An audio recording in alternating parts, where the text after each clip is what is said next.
Hi everybody, Steve Cady here, and we are looking at the personal OD library assignment.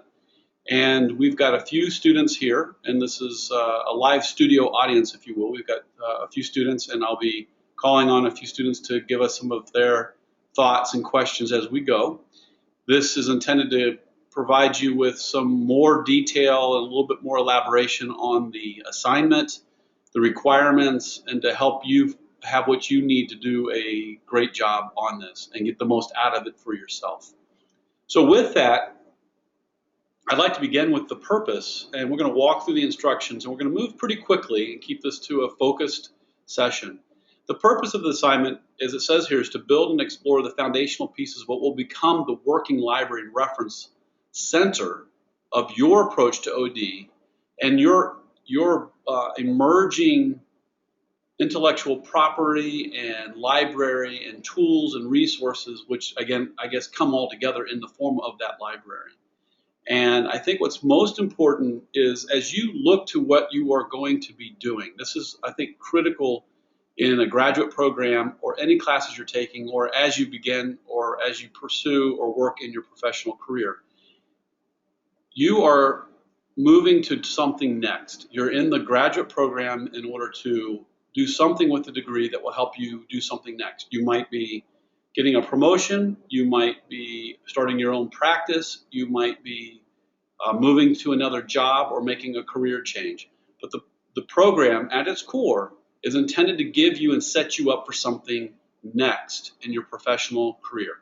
And the intention is that it is going to be more aligned, whatever's next is going to even be more aligned with you living your passion, living your calling, and taking your talents and tools and resources and taking them to the next level. So kind of with that, what I'd like to do is talk a little bit about what the students that are here with us today, what is your reaction to the assignment so far? How do you see it benefiting and serving you in what you're going to be doing next? And maybe even speak a little bit to what you see next. And so I'll start with, let's see here. Tammy, you want to answer that question for us?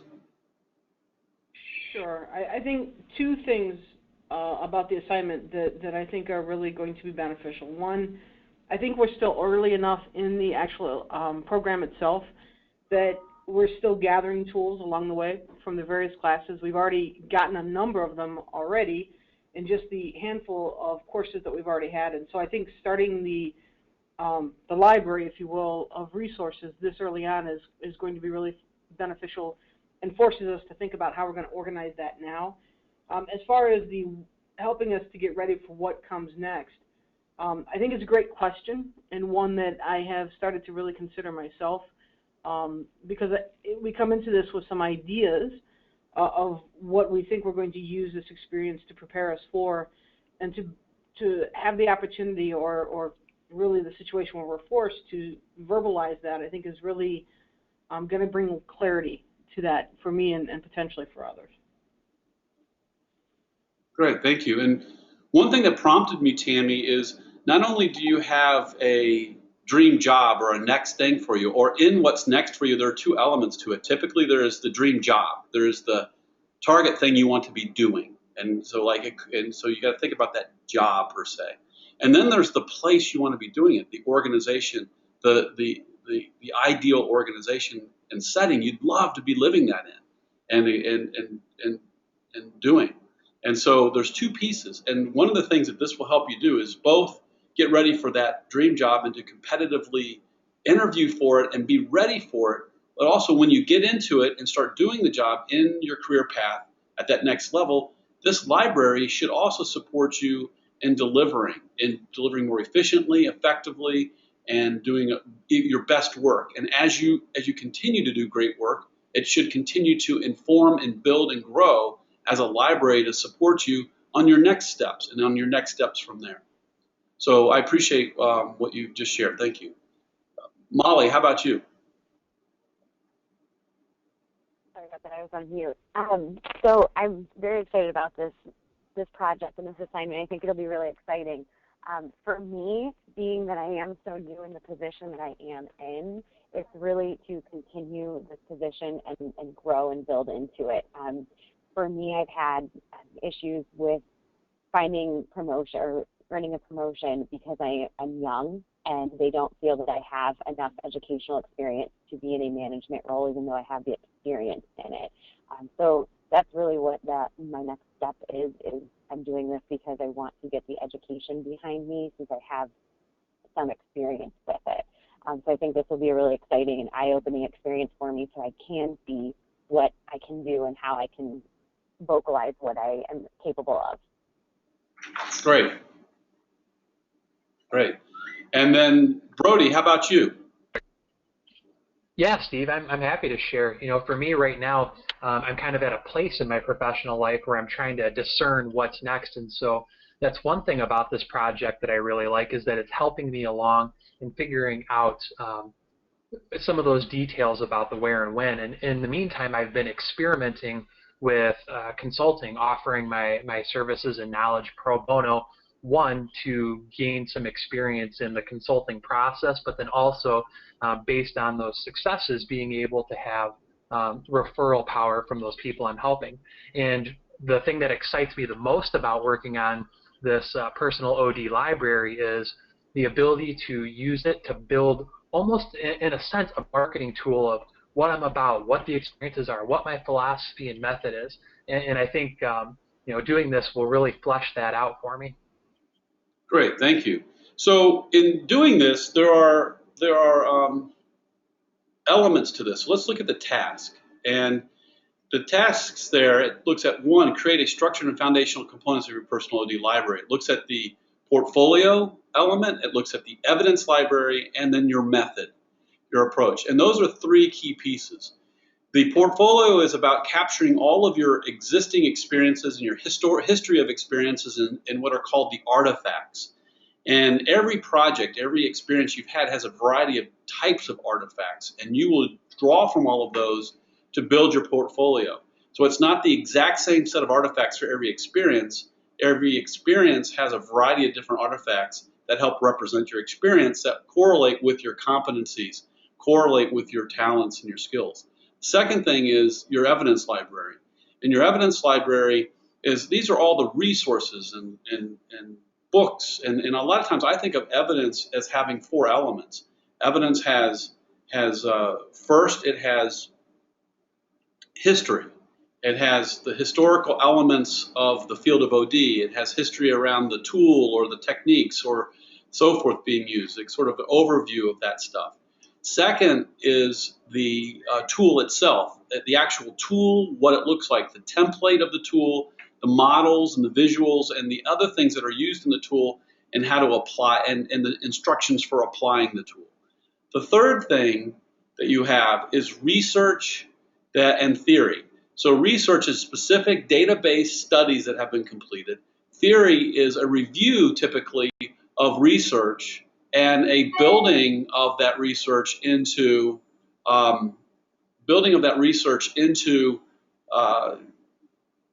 theoretical frameworks and what's next, what do the next studies need to look like. So theory development articles are different from research-based articles in that research-based articles are data, theory-based articles are reviews. But essentially you can say theory building, and in there you have studies and literature reviews and things like that. So you got these elements, like I said, you got the history, you got the tools, you've got the research or the theory building area, and finally you got best practices and case studies. And best practices and case studies are they speak for themselves. Great anecdotal descriptions and stories of best practices, if you will, that are out there. And sometimes you might keep in your library worst practices, what not to do. So you got those four elements in your evidence library. Those four elements of your evidence library support you in delivering what you deliver, and that is captured in your portfolio. So your portfolio represents your personal experiences and the artifacts associated with the evidence library is what supports you in delivering on those experiences. And the interesting thing is your portfolio also will help you in delivering because you'll create your own personal tools. You'll create certain templates, you'll have reports, and you'll draw from all of those not only in getting your dream job in your ideal organization, but you'll draw from them in delivering on what you deliver in your various experiences and tasks that you have to complete in doing the work that you're going to be doing next. And then from there, underneath all of that is your personal method. This is how you're going to go out in the world and make that difference. And what is that unique contribution you're going to make professionally? And so the method captures your approach to making that difference. Some people may want to be a personal coach. Some people may want to be a training and development expert. Some people may want to be a collaborative facilitator. Some people may want to be a strategic planning. Some people might want to be an OD generalist. However you think about it, you're going to be starting to pick out your way of going out in the world and using organization development, using the degree to help you as a manager, as a consultant, internal or external, as an activist, as a scholar or teacher, or whatever it might be. So you have different roles that you'll be playing, and your method will help you in doing that. And what will give you good guidance around that is your mind map process, because the mind map process really informs you in what you like. Think about it. You reviewed all of these methods from the Change Handbook.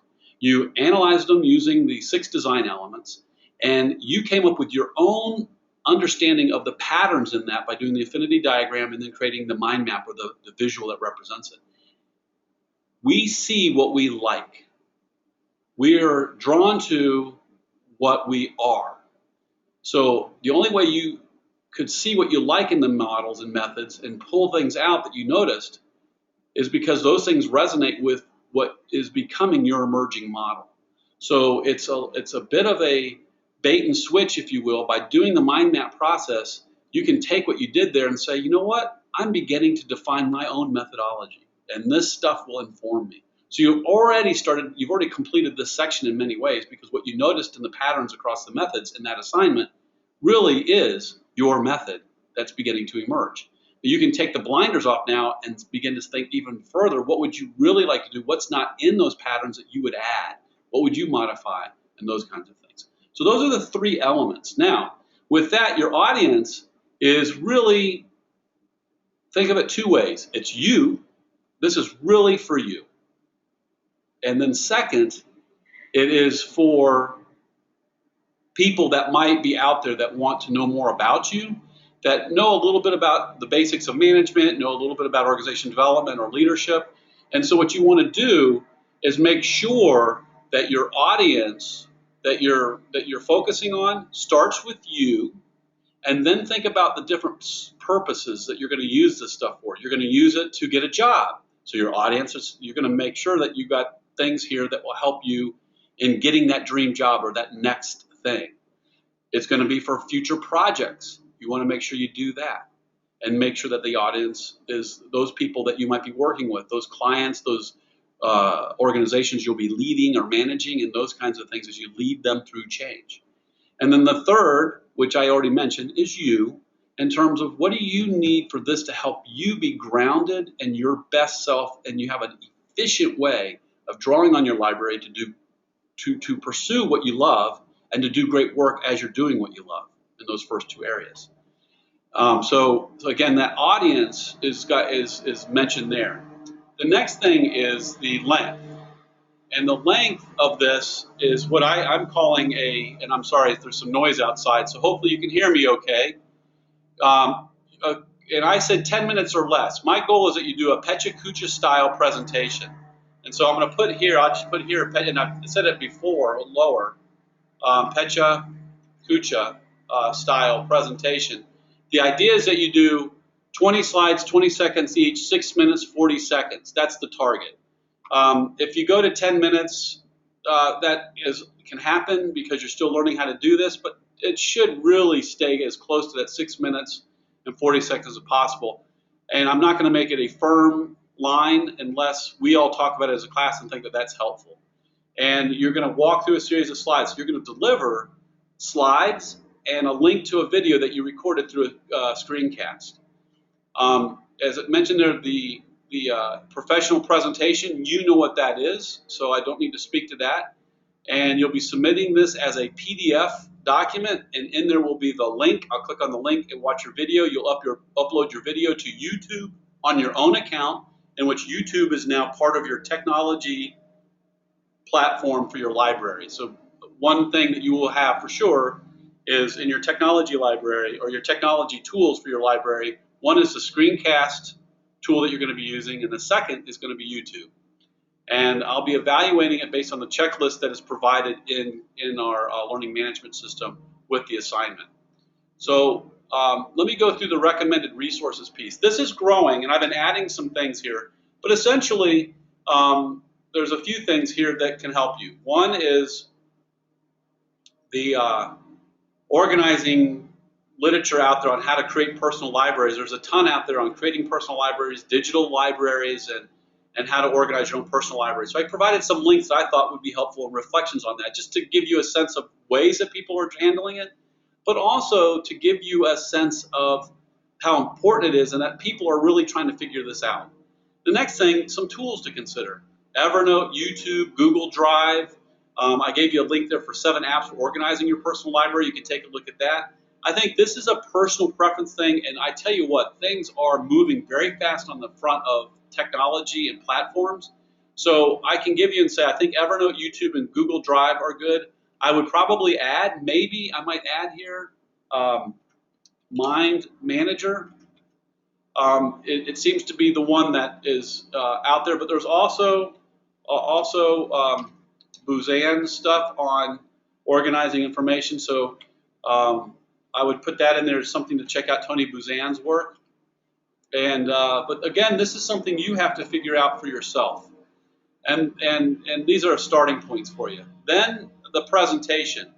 I created a document on rate of speaking. So click on that because it talks about the rate of speaking and what you might want to think about as you're presenting in your Pechakucha style presentation.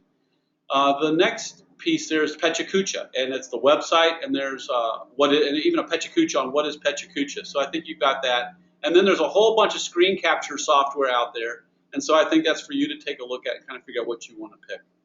Now, from there, we go into the best practices, and I'm going to let these sort of speak for themselves, and I'll just highlight a couple of them, but not all of them. You got the grading criteria, which is listed in the learning management system. The 3 V's, that is also mentioned in the mind map assignment. Look in the resource section, and I can put that back in here as well, a thing on the 3 V's in the whole webinar series here in the resources. Go to the mind map assignment, look in that as well, and you'll see the 3 V's, what they are. But essentially, as you're doing your Pechakucha, in your presentation, keep it visually simple. Use great models. The 2 kinds of models, and in there it talks about that in the webinars that are provided there. You can think of the visual as models that are diagram-oriented models. You can also think about metaphors and other kinds of things and analogies. And I mentioned this before, that a picture is worth 1,000 words and a metaphor is worth 1,000 pictures. So verbally, you're describing and using words. Keep your slides to less than 25 words or less. Keep your visuals to be models as well as metaphors and other types of analogies and other visuals that capture it. Don't just use metaphors and analogies. Use diagrams and Venn diagrams and flow charts and other kinds of things to capture the visual. And visceral is giving examples. Bring it to life. Give examples from your life. Help us connect with you. That's the key thing there. I think the other items here speak for themselves. That's the key thing, I think, as you look at the visuals, and use the resources from the mind map assignment where it talks about the 3 V's. Go in and watch those videos there that are provided there. Now, with that, we'll come down to the outline. And we got slide 1 as your title slide. I think that speaks for itself. You would want to give just a little bit of an overview slide, and this might be a quick snapshot. And again, you got 20 seconds. So you might, slide 1 is 20 seconds, slide 2 is 20 seconds. Then you go into the body of your presentation. You'll have your own style and how you want to do the executive summary in this Pechakucha style format and presentation. And then you move into this body of your presentation. And then in here, we've got these elements here. So let's walk through. So the first thing is your approach. This is your library approach. And this is going back to the original question I asked at the beginning. What is your purpose for this assignment and the outcomes? What do you want to get out of this assignment? We've talked about it. I've given you some of that. And so then the second thing is, who's leading this and who is this for? I talked a little bit about the audience there, and I talked about that. So I want you to talk about who you see as the audience for this. And then the A is the actual process by which you built this. And so just give us a high-level overview of how did you go about building your library, and what was your process for figuring this stuff out. And then N is, what do you need in order to create a great library? Now, you might choose to make this one slide 20 seconds. So what you're doing is you're doing your approach as one slide, 20 seconds. You could say you want to break it into 2 slides, PL and AN. That could work as well. The next thing from there, excuse me, is it moves into the portfolio. And as I mentioned, right out of the gates, the portfolio is about getting you your dream job in your ideal organization. So what does that really mean? And why is that so important? Resumes, networking get you interviews. Portfolios get you the job. So the key thing here is to use the portfolio as a tool, not only to help you get that job, have it be a tool that will help you set your agenda for what you need to fill in and your experiences that you need in order to get that dream job. So it's 2 parts. It's one, helping you set your agenda for getting your dream job, and second, it's helping you have the artifacts organized in a way so that you can have an interview and utilize your portfolio to bring your story to life with them when you're talking to them using the STAR method. We talked about that. The behavioral interviewing process, which is situation, task, action, and results. Behavioral interviewing is a lot of times done. So you walk into the interview, they say, tell us about a time when. You turn around, you say, let me take my portfolio out, and man, you are so ready because you've gone through these 4 steps for that moment. And also, you have the portfolio now it's organized so as you have experiences, you can drop information into your portfolio. And then third, you can then draw from your portfolio as you are delivering as a consultant, as a manager, as a leader, those kinds of things. So what is your dream job? You got to start there. What is your ideal organization? Where do you want to work? And then in that, provide a job description. And I would say provide a job description here. And it's not changing it, just adding a little clarity. A list of duties and specifications. This is really key. When you look up on the internet and just do your own library research on what are job duties versus job specifications that go into a job description. Duties are the tasks of the job that you must complete in the job. Specifications are the knowledge, skills, and abilities you need to have at a base level in order to successfully complete the duties of the job. Now, getting clear about that is really key. The next thing is do a gap analysis. Compare your current resume to the job duties and specifications. This is a gap analysis because what you want to do and what you want to be able to do is you want to be able to look at what you currently are able to do and look at the job duties and specifications and compare them to your resume to get a sense of that gap in terms of what you can do. And what you'll see is, what's really cool is if you do it well, you'll see key words in the job duties and specifications that aren't used in your resume. You'll see some places in there where you say, I know I've done a bit more of that. I've done this, I've done this. I've got that certification for the specifications. I've got this. So you need to drop those things in and you begin to craft your resume to really line up with the duties and specifications for this dream job that you're going after in this ideal organization in terms of what's next. And if it's a current job that you're in, take your current job description, make it better, and think of what kind of leader do I want to be in this current job at the next level, and use it to drive this gap analysis all the way to the job that you're going to be interviewing for. Then from there, you go into explain the key components and highlights of your emerging portfolio. Because now here's the thing. your portfolio is all of these experiences that you have, all these artifacts. And so what you can do is you go in and you say, let me go on my hard drive, and let me look at all the projects I've done. Let me look at all the experiences I've had. Let me look at all my emails, to documents, to reports, to pictures I've taken, to videos, everything. I look at all of that stuff. I put all these artifacts into one big, on the table, on the figurative table, lay it all out. And how do I want to organize all of this stuff? How do I want to organize my portfolio?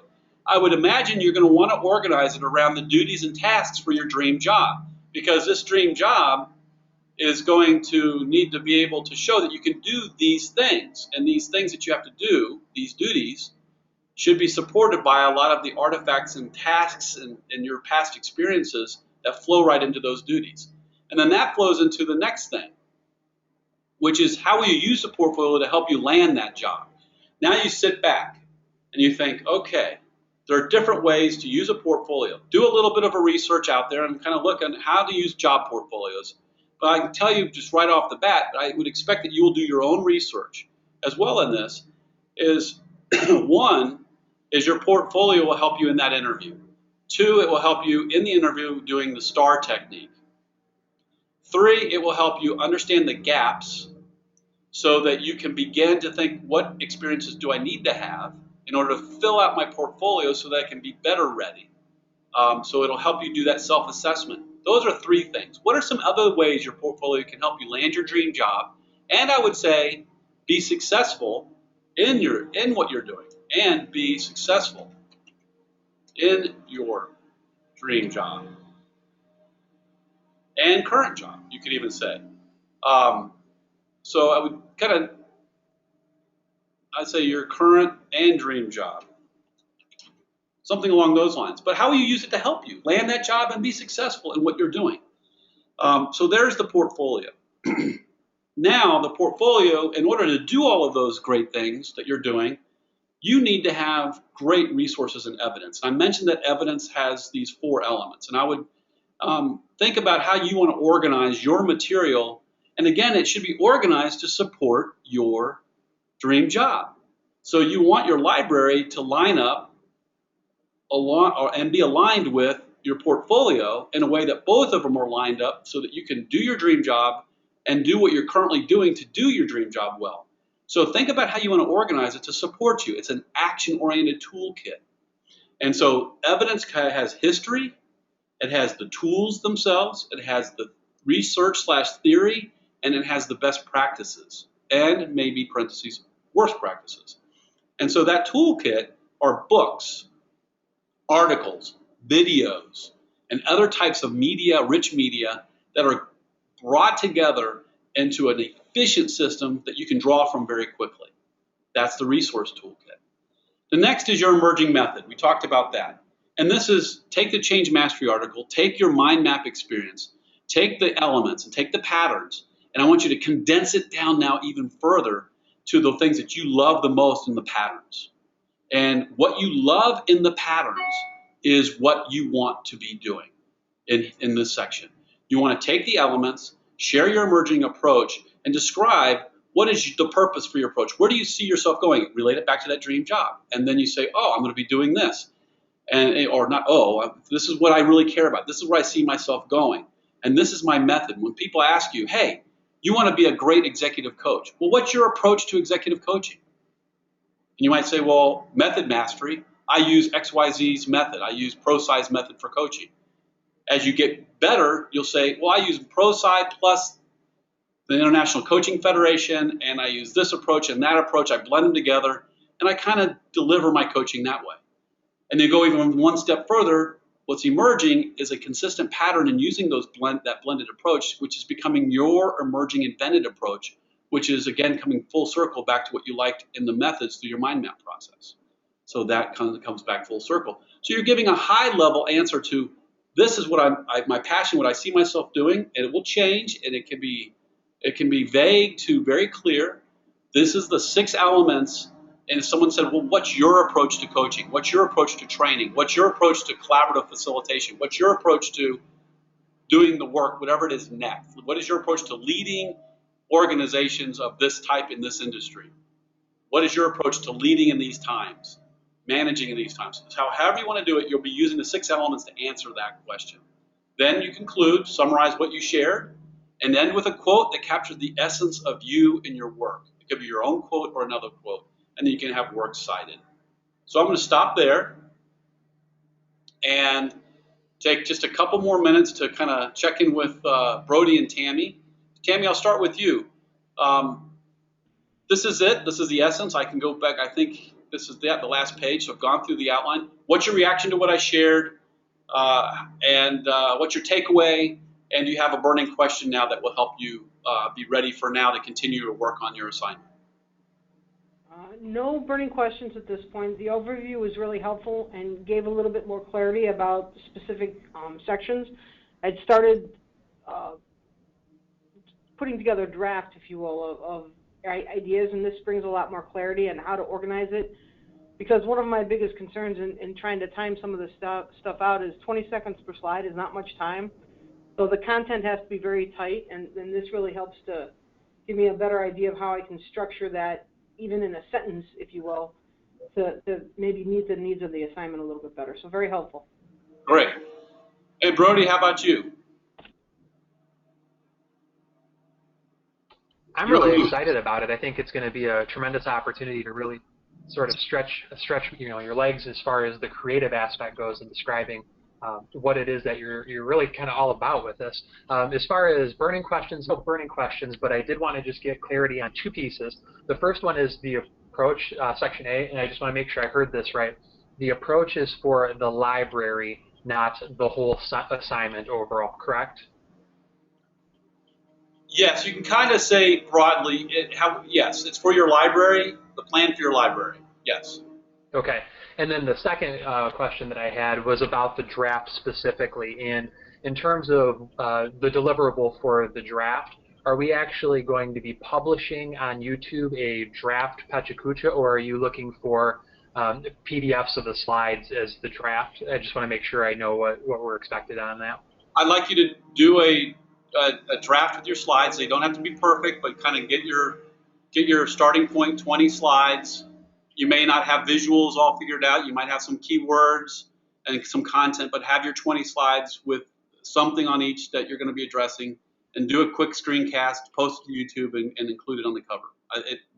The intention is twofold. One is doing a screencast is a very quick, and uploading to YouTube is very quick. Once you go through it 1 time or 2 times, it's very fast. So it's just as easy as sending an email in one sense, other than you click upload, wait, and then you get your link, drop it in your cover, make a PDF, and send it to me. So it's very fast. So so the expectation is a quick draft, 20 slides, kind of capturing the essence, keywords, some of your visuals, having as much as you can have done. I want to see the elements addressed, see your structure, and a quick screencast. Doesn't have to be perfectly 6 minutes and 40 seconds. And with the screencast, can we use the screencasting function built right into PowerPoint, for example? Whatever you need to use, you're going to be uploading it to YouTube, and it'll be viewable. So as long as it's on YouTube. Perfect. Thank you. Okay, cool. Great. Well, I think we're done for now. Thank you all for your help. This has been excellent. Is there anything else you have before we say goodbye? Nothing here. Nope. Nothing. Okay. Well, bye for now. I'll be uploading this, and we'll see everybody. Bye.